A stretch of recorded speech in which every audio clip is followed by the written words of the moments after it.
بخاری میں موجود ہے، سیرت کی تمام کتابوں میں الفاظ کے اختلاف کے ساتھ یہ اپنی اصل کے ساتھ یہ چیز ہر جگہ موجود ہے۔ حضرت ابو سفیان رضی اللہ تعالیٰ عنہ بعد میں مسلمان ہوئے، فرماتے میں جب شاہ روم کو حضور کا خط گیا تھا نا ہرقل کو، حضور صلی اللہ علیہ وسلم نے اس سے کہا کہ کلمہ پڑھ لو، خطوط لکھے نبی کریم نے۔ اس نے کہا یہاں ڈھونڈو کوئی عرب کا سردار اگر آیا ہو تو میں ملنا چاہتا ہوں۔ ابو سفیان کہتے ہیں میں بغرض تجارت وہاں موجود تھا، مجھے لوگ پکڑ کے بادشاہ کے پاس لے گئے، میں کلمہ نہیں پڑھتا تھا۔ جب کوئی کسی کا مخالف ہوتا ہے تو اس نے کوئی کہانی بھی یاد کی ہوئی ہوتی ہے، ان لوگوں نے کہانی بھی یاد کی ہوئی تھی، معاذ اللہ جادوگر ہیں، شاعر ہیں، یہ کہانیاں بھی سناتے۔ کہتے ہیں کہ مجھے وہ لے گئے، بادشاہ کے سامنے کھڑا کر دیا۔ اب بادشاہ نے سوالات پوچھے، میں کوئی حق میں نہیں تھا کہ میں حق میں باتیں کرتا، میں تو اس وقت تک کلمہ نہیں پڑھتا تھا، اور جو کفار کہتے تھے وہ ساری باتیں میں نے کرنی تھی۔ کہتے ہیں بادشاہ نے اپنے دربار میں کھڑا کر کے سوال کیے، بڑے سوال پوچھے، بڑے میں نے جواب دیے، بڑے سوال پوچھے۔ یہ بھی پوچھا کہ ماننے والے ان کے غریب ہیں کہ امیر ہیں؟ میں نے کہا نہیں، ماڑے ماڑے بندے ہیں، میلاد کے جلوسوں میں بھی ماڑے ماڑے بندے ہی جاتے ہیں، ماڑے ماڑے ہیں، غریب لوگ ہیں۔ اس نے یہ بھی پوچھا کہ ماننے والے بڑھوے ہیں یا گھٹوے ہیں؟ میں نے سارے جواب دیے۔ او ملت کے جوانوں، خدا رہا میری بات سننا۔ ابو سفیان کہتے ہیں غیروں کا دربار، سوال کرنے والا بھی کلمہ نہیں پڑھتا، ابھی جواب دینے والا بھی کلمہ نہیں پڑھتا۔ اس نے مجھ سے کہا کہ آپ نے بتایا کہ آپ رشتے میں چچا ہوتے ہیں، یہ بتاؤ وہ جنہوں نے اعلان نبوت کیا ہے کیا کبھی انہوں نے جھوٹ بھی بولا ہے؟ آج لوگوں نے نام نہیں بدل دیا جھوٹ کا، اس نے بہانہ نام رکھ دیا جھوٹ کا، جی میں نے بہانہ کر دیا تھا۔ کچھ کہتے ہیں جی وہ ہو جی وہ تو میں نے تو بس ایسی بات، وہ تو میں نے مذاق کیا تھا۔ جھوٹ کے نام نہیں بدل دیے لوگوں نے۔ ابو سفیان کہتے ہیں مجھ سے بادشاہ کھڑا کر کے پوچھنے لگا کیا کبھی انہوں نے جھوٹ بھی بولا ہے؟ ابو سفیان کہتے ہیں کہ لمحے کے لیے میرے دل میں آیا کہہ دوں کہ بولا ہے، پھر میں نے کہا ایک تو یہ عرب کی وفاداری کے خلاف ہے، اور دوسرا میں کہوں گا وہ جادوگر ہیں تو شاید کو ایک سیکنڈ کے لیے توجہ کرے، میں کہوں گا وہ شاعر ہیں شاید کو توجہ کرے، اور مدینے والے نے جھوٹ بولا یہ تو مانے گا ہی کوئی نہیں۔ سنو سنو، جن چیزوں کو معمولی سمجھ کے ہم نے رائج کیا وہ ہمارا وقار لے گئی، دنیا ہم پر اعتماد نہیں کرتی۔ ہم اس ملک میں بستے ہیں جہاں زلزلہ بھی آئے تو غیر ملکی امداد کرنا چاہیں تو وہ کہتے ہیں حکومتوں کے ہاتھ میں نہیں دیں گے، خود جائیں گے۔ ہمارا یہ حال ہو گیا ہے کہ قوم پر اعتماد اٹھ گیا دنیا کا، ہمیں پلٹنا ہے، ہم نے دیکھنا ہے ہمارا رویہ کیا ہے، ہمارا انداز کیا۔ تھوڑی کر لیں باتیں، کوئی ضروری ہے صبح شام بولنا؟ تھوڑے کر لیں باتیں، تھوڑے دعوے کر لیں، کوئی ضروری ہے؟ سنو میرے عزیز، ابو سفیان کہتے ہیں کہ اس نے کہا کبھی جھوٹ بھی بولا ہے؟ میں سوچ میں پڑ گیا۔ بادشاہ نے پھر دہرا کے کہا سردار چپ کر گئے ہو، میرے آخری سوال کا جواب دو، کیا کبھی اس کریم نے جھوٹ بولا ہے؟ ابو سفیان کہتے ہیں میرے ہاتھ میں چھڑی تھی، میں نے وہ زمین پر رکھی اور میں کھڑا ہو گیا۔ میں نے کہا سردار سن، وہ میرے رشتے میں بھتیجے ہیں، میری بڑی مخالفت ہے، میں نے ان کے خلاف جنگیں لڑی ہیں، کبھی وہ غالب آئے کبھی میں غالب آیا، آج تک میں لڑنا ہوں، لیکن میں ایک بات تمہیں ذمہ داری سے کہتا ہوں، میں غیر نہیں ہوں، وہ میرے بھتیجے ہیں، میں نے ان کو ماں کی گود میں بھی دیکھا ہے، دادا کے کندھوں پہ بھی دیکھا ہے، چچا کے گھر میں بھی دیکھا ہے، ختیجہ کا دولہا بنے بھی دیکھا ہے، زینب سے لے کر فاطمہ تک بیٹیوں کو گود میں کھیلتے بھی دیکھا ہے، میں نے انہیں بدر اور احد میں آتے بھی دیکھا ہے، میرے سامنے پیدا ہوئے اور میرے سامنے ان کے بالوں میں سفیدی آئی، مخالفت اپنی جگہ پر میں تمہیں یہ بات ذمہ داری سے بتاتا ہوں، اس محبوب کی زبان سے جو بھی نکلتا ہے حق اور سچ نکلا کرتا ہے۔ وہ اسیر دشمن کی چاہ میں بھی، مخالفوں کی نگاہ میں بھی وہ امی ہے، صادق ہے، معتبر ہے، میرا پیغمبر عظیم تر ہے، میرا پیغمبر عظیم تر ہے، میرا پیغمبر عظیم تر ہے۔ ابو سفیان کہتے ہیں میں یہ لفظ کہے تو کتنے ہی لوگ دربار میں رو پڑے، ایک سناٹا چھا گیا, کوئی صحابی نہیں وہاں, کوئی نعرہ لگانے والا نہیں, کوئی اپنا نہیں, لوگ رو پڑے. کہتے ہیں بادشاہ نے چادر اٹھائی کندھے پہ رکھی, کچھ دیر سوچتا رہا, پھر وہ چل دیا. میں نے پیچھے سے آواز دی, میں نے کہا تو نے اتنے سوال پوچھے, میں نے اتنے جواب دیے, کوئی رزلٹ بھی تو بتانا کیا نکلا, نتیجہ کیا ہے. تو بادشاہ نے پلٹ کے میری طرف دیکھا, کہنے لگا سردار نتیجہ تو نکل آیا نا یار.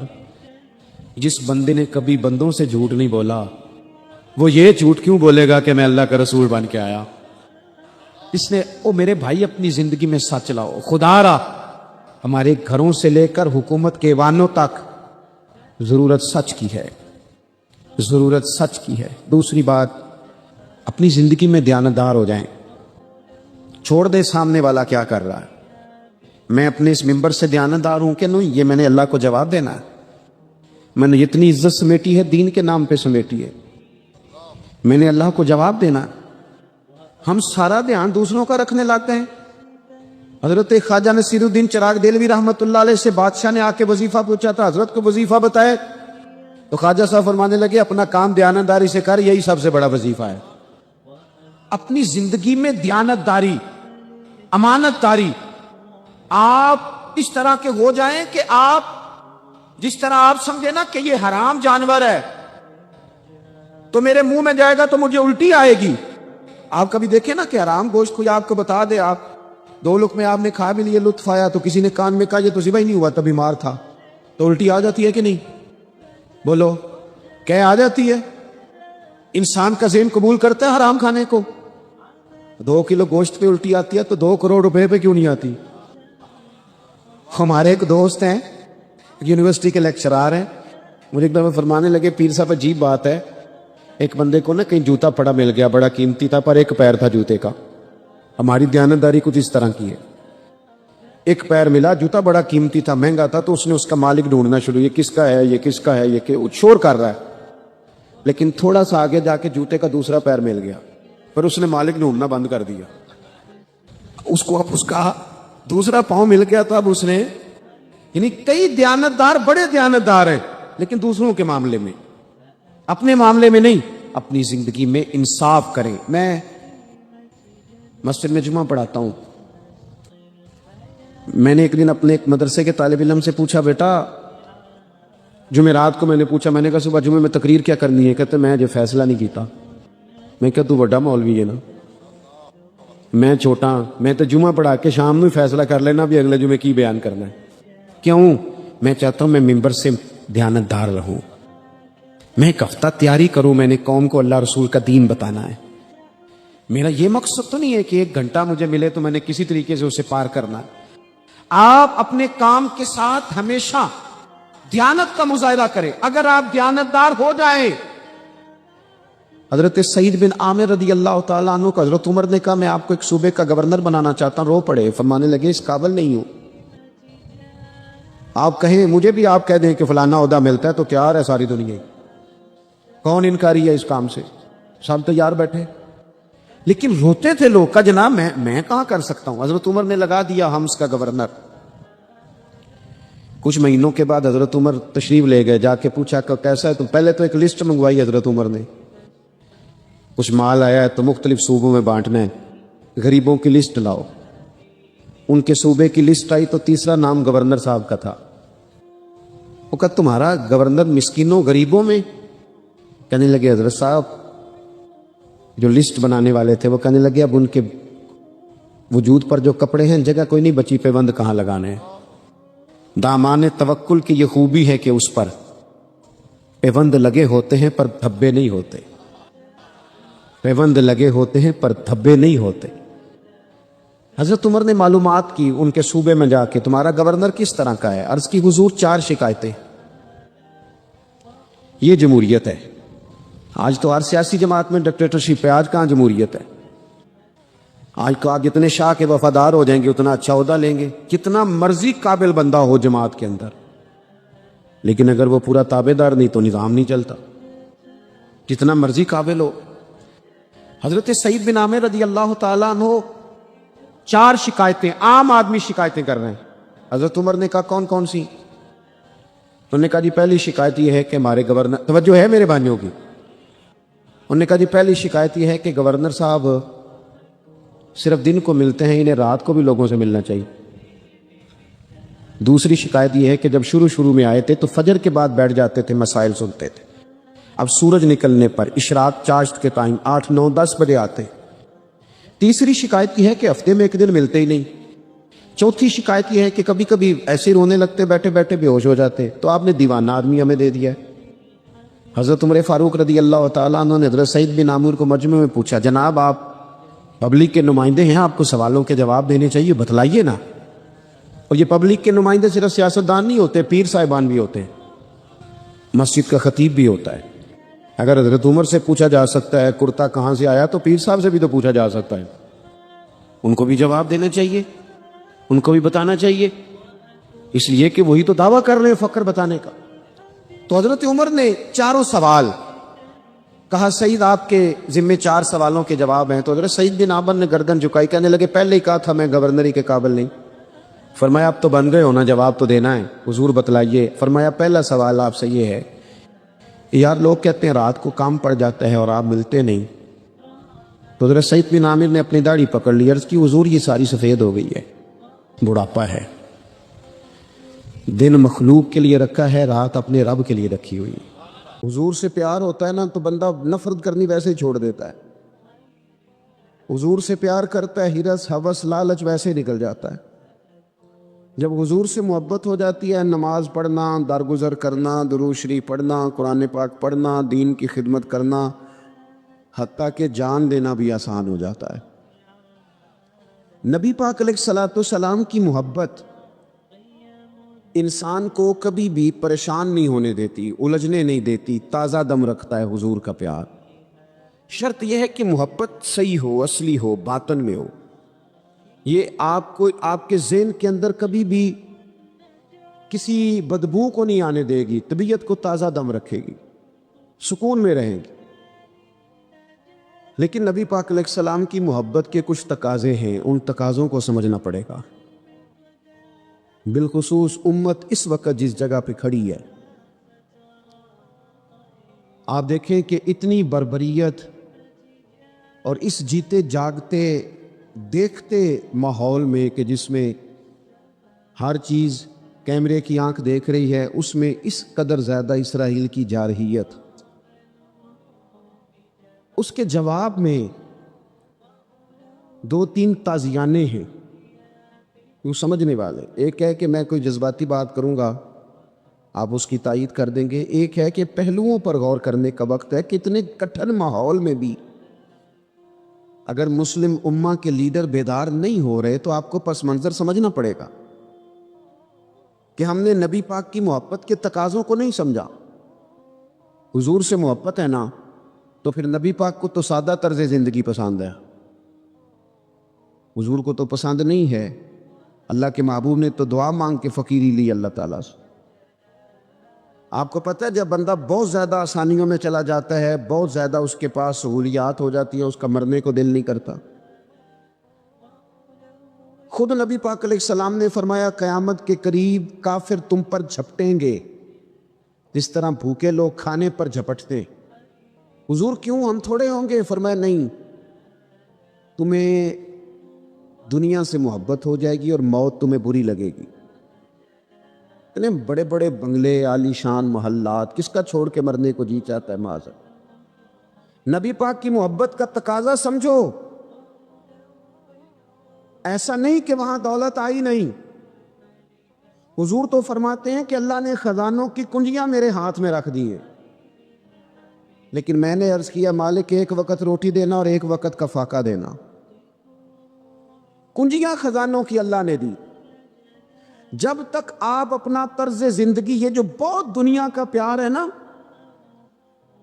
بہت زیادہ مرنے کی ہرس، یہ بہت زیادہ جینے کی ہرس تو اللہ تعالیٰ نے قرآن پاک میں یہودیوں کا طریقہ بیان کیا کہ وہ کبھی مرنے کی تمنا نہیں کریں کیونکہ جینے کی ہرس رکھتے ہیں۔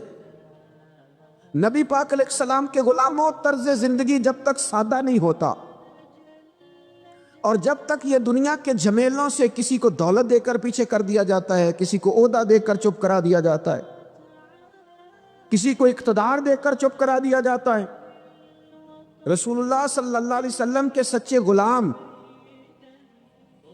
انہیں ایک بات کی سمجھ آ گئی تھی کہ ہمیں ہمارے رب نے کہا ہے قل ان کنتم تحبون اللہ فاتبعونی یحببکم اللہ، اے محبوب آپ ان سے فرماتے ہیں اگر رب سے محبت کرنا چاہتے ہیں تو آپ کی پیروی کریں، اللہ خود ان سے محبت فرمائے گا جب رب بھی ان کا ہو جائے گا، جب رب بھی ان کا کی محمد سے وفاتوں نے تو ہم یہ جہاں چیز ہے کیا یہ لوح و قلم تیرے، اس کا کیا مطلب ہوا؟ لوح و قلم، قلم لکھتی ہے نا تقدیریں، مقدر فیصلے، تو لوح و قلم تیرے ہیں، اس کا مطلب یہ ہے کہ پھر رب کریم تیرے اوپر فضل کرے گا، اور وہ جن فیصلوں کی امت کو دیانت سے چاہت ہے اللہ اپنے فضل سے وہ فیصلے فرمائے گا۔ جب تک زندگی حضور کی غلامی کی طرف نہیں جاتی وہ اللہ تعالیٰ کی تائید نہیں پاتی۔ حضرت عبداللہ ابن حذافہ رضی اللہ تعالیٰ عنہ کو رومیوں نے قید کر لیا تھا، اور جب رومی آپ کو قید کر رہے تھے، پکڑ رہے تھے، جنگ میں کچھ موڑ ایسا آ گیا کہ بظاہر مسلمانوں کے قدم پیچھے ہٹ رہے تھے، 1000 آدمی نے، 100 آدمی نے مل کے آپ کے گرد گھیرا ڈالا اور بڑی مشکل سے آپ کو گرفتار کیا۔ جب بادشاہ کے سامنے لے گئے نا تو بادشاہ سے اس کا سپہ سالار کہنے لگا کہ بندہ ضائع کرنے والا نہیں، یہ بات سمجھیں آپ، ہماری طبیعت کے مطابق جو بندہ پورا نہیں اترتا ہم ضائع کر دیتے ہیں، حالانکہ اگر آپ کو مخالف صف میں بندہ کام کا نظر آئے تو آپ غور فرمائیں کہ یہ ہمارے قافلہ محبت میں کیسے شامل ہو سکتا ہے، اس کے لیے جد و جہد کریں تاکہ اس سے کام لیا جا سکے۔ اس نے کہا، روم کے بادشاہ نے، بندہ ضائع کرنے والا نہیں۔ وزیر نے کہا بادشاہ سے، اس نے کہا کیا کریں؟ کچھ ایسا کریں کہ یہ معاذ اللہ ہمارے دین میں آ جائے، اور قرآن مجید نے واضح کہہ دیا ہے کہ یہودی اور عیسائی تم سے راضی نہیں ہو سکتے حتی تتبعوا ملتہم، جب تک کہ تم ان کے دین کی پیروی نہ کرو، ان کو کسی طریقے سے معاذ اللہ عیسائی بنایا جائے۔ تو بادشاہ کہنے لگا 2-3 چیزیں ہیں جس سے کوئی بندہ بھی خریدا جا سکتا ہے، کر لیتے ہیں بات۔ اس نے سب سے پہلے حضرت عبداللہ ابن حذافہ سے کہا کہ جتنے پیسے آپ کہیں گے آپ کو ملیں گے، آپ اس دین میں آ جائیں معاذ اللہ۔ تو حضرت عبداللہ ابن حذافہ نا، کچھ لوگ بڑے سیانے ہوتے ہیں، بردبار ہوتے ہیں، بعض باتوں پر غصہ نہیں کرتے، ہنستے۔ حضرت عبداللہ ابن حذافہ ہنس پڑے، فرمانے لگے تجھے کس نے بادشاہ بنایا؟ تو بڑا بیوقوف آدمی ہے۔ اس نے کہا کیا مطلب؟ فرمانے لگے نادان، میں تو تلوار لے کے میدان میں آیا ہوں، مجھے دولت کمانی ہوتی میں تجارت کرتا، میں تجارت نہیں کر رہا، میں تو شہادت کے لیے نکلا ہوا ہوں، اور تو مجھے کہہ رہا ہے پیسے لے لے، تو عقل کی بات کر۔ اس نے دوسری بات کی، اس نے کہا کہ میں بادشاہ ہوں، میرے نیچے جتنے بھی عہدے ہیں، وزیر، مشیر، وزیر خزانہ، جو آپ عہدہ کہیں گے آپ کو دے دیا جائے گا، آپ اس طرف آ جائیں۔ تو حضرت عبداللہ ابن حذافہ کہنے لگے پھر کہتا ہوں تو بڑا نادان ہے۔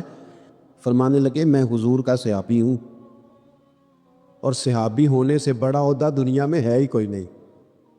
صحابہ وہ صحابہ جن کی ہر صبح عید ہوتی تھی، خدا کا قرب حاصل تھا، نبی کی دید ہوتی تھی۔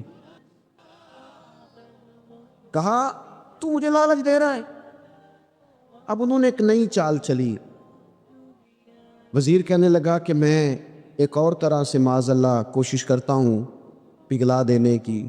آپ اندر کمرے میں قید تھے تو وہاں ایک خاتون کو بنا سوار کر بھیج دیے گا۔ دوستو یاد رکھنا، تکڑا اور مضبوط جوان پتہ کون ہوتا ہے؟ جس کی نظریں پوری طرح اس کے کنٹرول میں ہوں، یہ علامت جوانی ہے۔ جس آدمی کا پوری طرح، 2 لوگ دنیا میں کبھی کوئی کارنامہ سر انجام نہیں دے سکتے، ایک جو حرام کھاتا ہو، ایک جس کی نظر ناپاک ہو۔ محمد بن قاسم جب یہاں آئے تھے نا تو ایک دن بڑے پریشان تھے، تو ایک بزرگ کہنے لگے آپ کیوں پریشان ہیں؟ کہنے لگے راجہ دہر سے مقابلہ ہے اور ہماری فوج تو سندھ کے رستے بھی نہیں جانتی، زبان بھی نہیں جانتی، لڑیں گے کیسے؟ 2-4 دن کے بعد ان بزرگوں کی دوبارہ محمد بن قاسم سے ملاقات ہوئی تو بڑے خوش تھے۔ کہا اب آپ کیوں خوش ہیں؟ کہنے لگے وہ میرا مقابلہ نہیں کر سکتا، میں نے تحقیق کر لی۔ کہا کیوں؟ کہنے لگے نظر کا گندا ہے، اور جو نظر کے گندے ہوتے ہیں وہ میدانوں میں ٹھہرا نہیں کرتے۔ میدان کے لیے نکلنے کے لیے پاک جوانی کی ضرورت ہوتی، تطہیر مزاج ہونا ضروری ہوتا ہے، پاکیزہ افکار اور سچی اور سچی ستھری سوچوں کا ہونا ضروری ہوتا ہے۔ اس لیے فرمایا کہ میرا مقابلہ نہیں کر سکتا۔ حضرت عبداللہ بن حذافہ کمرے میں تھے تو وزیر کی بیٹی اندر سجی سنوری پہنچ گئی۔ جیسے ہی آپ نے اس کفر کی چال کو دیکھا تو تیمم کر کے نفل شروع کیے۔ وہ ساری رات بیٹھی رہی، رب کا بندہ ساری رات عبادت کرتا رہا۔ عبادت بڑا سہارا ہے، مصلی بڑا سہارا ہے اللہ کے بندوں۔ صبح دروازہ کھولا، وزیر نے اپنی بچی سے پوچھنا چاہتا تھا رزلٹ کیا نکلا، تو کہنے لگی پیچھے ہٹ جا، اب تیرا میرا تعلق کوئی نہیں، میں نے نبی پاک کا کلمہ پڑھ لیا۔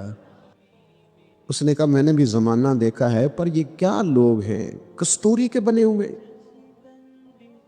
سندل سے دھلے ہوئے، کہ میں ساری رات کمرے میں رہی اور 100 اور 1000 آدمی جس جوان کا مقابلہ نہ کر سکے، اتنا طاقتور جوان کمرے میں رہا اور اسے نظر اٹھا کے نہ دیکھا۔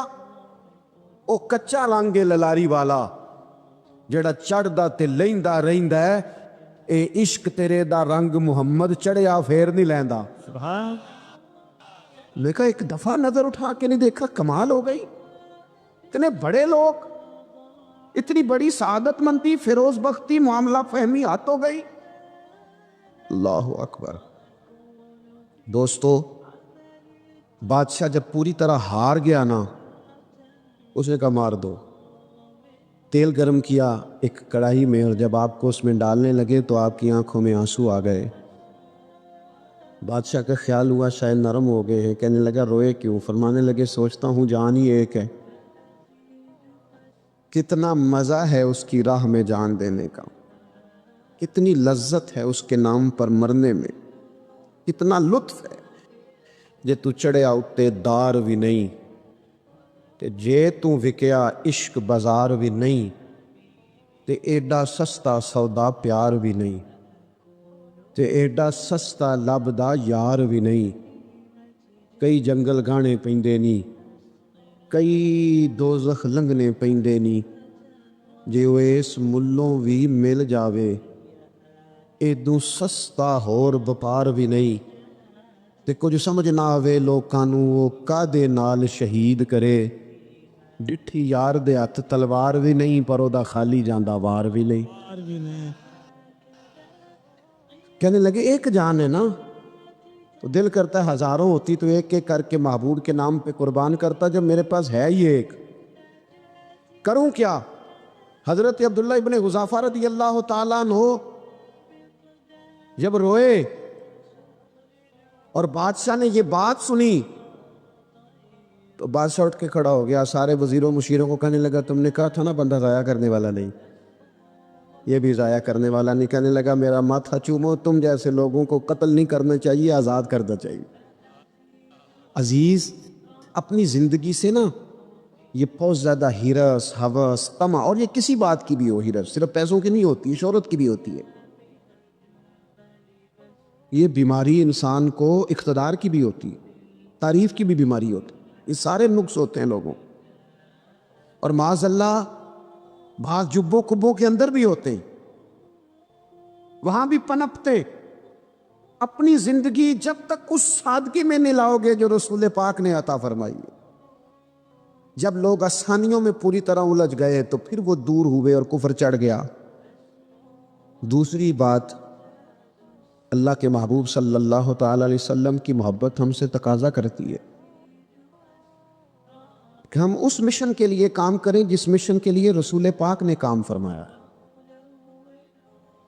ہم سارے کام بڑی مضبوطی سے، سوچ سمجھ کے، تدبر سے، حکمت سے، تقاضوں کو مد نظر رکھتے ہوئے کرتے ہیں سارے کام. دین کے کام میں ہمارا مزاج نہیں ہوتا.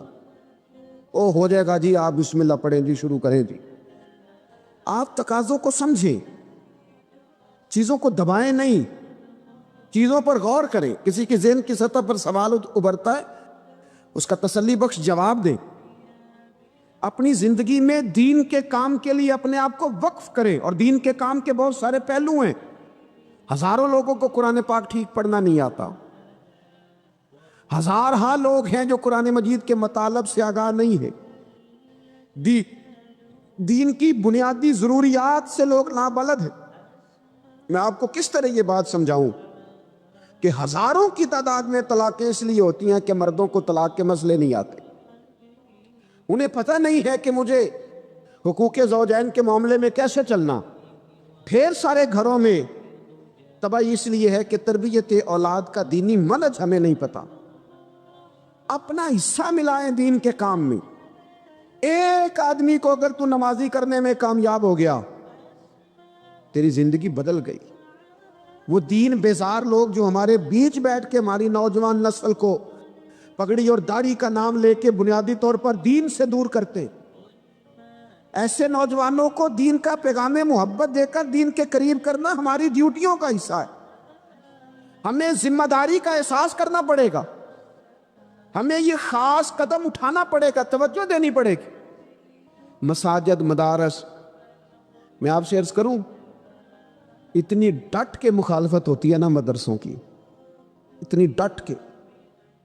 میں ادارہ چلاتا ہوں، اس کے چلانے میں جو مشکلات ہیں وہ تو ہم بتا نہیں سکتے آپ کو، اس لیے کہ میری قوم، میرا اس قوم سے تعلق ہے جو نعت خواں امیر کرنا چاہتی ہے، مدرسے نہیں. نقیب خطیب پیدا کرنا چاہتی ہے، شعر و شاعری کی زندگی کو پروان چڑھانا چاہتی ہے. فقط ہمارا ان لوگوں سے تعلق ہے جو لاکھوں کروڑوں روپیہ محافل پہ لگائیں گے. اور قاری صاحب بیچارے اگر مسجد کا کوئی ہونے والا کام کسی وقت بتا دیں گے تو وہ بڑی مشکل آ جائے گی ان کے لیے. یہ کیسے ہو سکتا ہے؟ آپ نے یہ ڈیوٹی بتا دی. مدارس، اور جتنا اہم رول دین کو پھیلانے میں مدارس اسلامیہ کا ہے، اتنی زبردست. لوگوں کا خیال ہوتا ہے میری طرح کے لوگ شاید کام کرتے ہیں، ڈیوٹی کرتے ہیں. یہ 10-15 لوگ آپ کو نظر آتے ہیں جو آپ کو کہیں میڈیا پر یا ادھر ادھر ڈیوٹی کرتے. مخلص لوگ اپنی جگہ پہ وہ بھی بڑا ہی کام کر رہے ہیں، جو میڈیا پہ آ کے بھی اخلاص سے اور درد دل سے کو دین کی، ان کی بھی کسی بات کی حوصلہ شکنی نہیں. لیکن ہزارہا اساتذہ جو مدارس میں بیٹھ کے پڑھاتے ہیں، انہوں نے وہ سارے لوگ تیار. آپ سمجھ نہیں سکتے کتنا بڑا کام. حفظ کا استاد جو ہوتا ہے نا، اس کی ڈیوٹی 24 گھنٹے ہوتی ہے فجر سے پہلے، اور اس نے بچوں کو اٹھانا ہے. تنخواہ تو ہم انہیں دینا نہیں نہ چاہتے جی، تنخواہ نہیں دے دی انہوں نے. ہم بھی مولوی امیر نہ ہو جانا.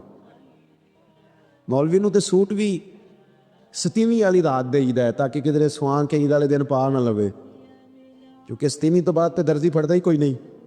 کیوں حضرت؟ ایسا ہی ہے نا، اس وقت تو نہیں نہ لیتا. تو ہم چاہتے ہیں مولوی ہماری مرضی کے ہماری طرح کا سوٹ نہ پہن لے.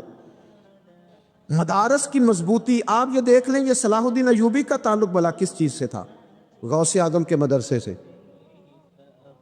حضور غوث اعظم کے مریدوں کی جماعت اس کے ساتھ شامل تھی.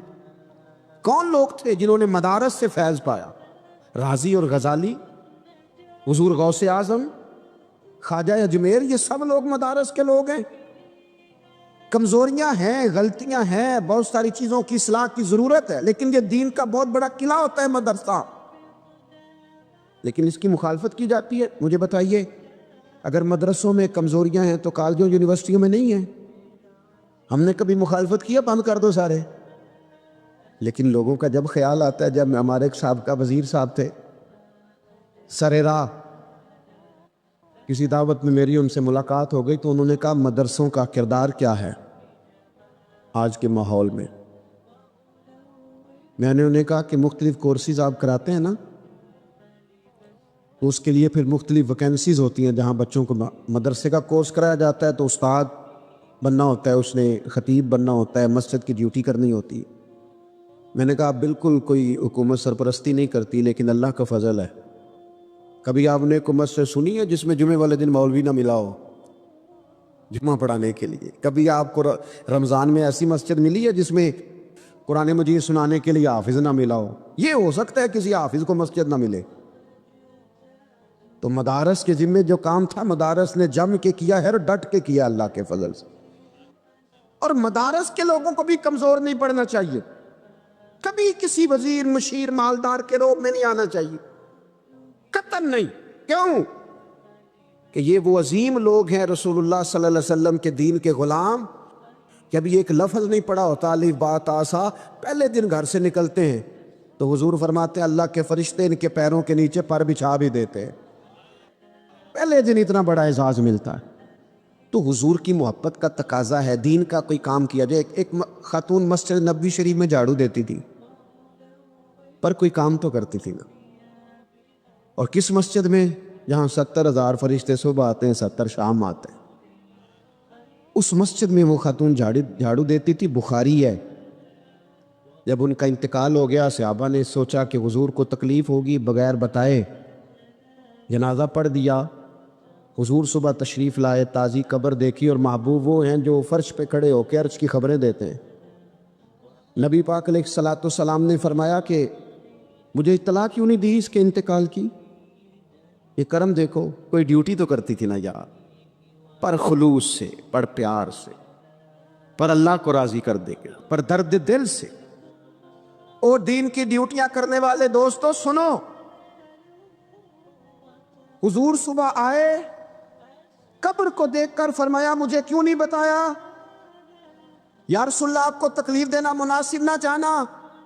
تو قبر پہ کھڑے ہو کے حضور نے فرمایا صف بناؤ میں دوبارہ جنازہ پڑھاؤں گا، صف بناؤ میں دوبارہ جنازہ پڑھاؤں گا۔ کوئی ڈیوٹی تو۔ تیسرا تقاضا حضور کی محبت کا، سمجھو میں بس بڑی جلدی بات سمیٹنے لگا ہوں، حضور کی امت سے پیار کرو، یہ نبی پاک کی محبت کا تقاضا ہے۔ حضور اس بندے سے بڑے راضی ہوتے ہیں جو حضور کی امت سے پیار کرتا ہے۔ آپ کو پتہ ہے حضرت جبریل امین علیہ السلام نے معراج کی رات حضور علیہ الصلوۃ والسلام سے عرض کی تھی کہ اللہ کی بارگاہ میں عرض کیجئے گا میری بھی ڈیوٹی لگ جائے آپ کی امت کے ساتھ محبت کرنے پر۔ تو یہ کیوں کہا تھا انہوں نے؟ علماء نے لکھا اس لیے کہا تھا کہ حضرت جبریل بھی جانتے ہیں کہ حضور کی امت سے محبت کی بات کی جائے نا تو نبی پاک راضی ہوتے ہیں۔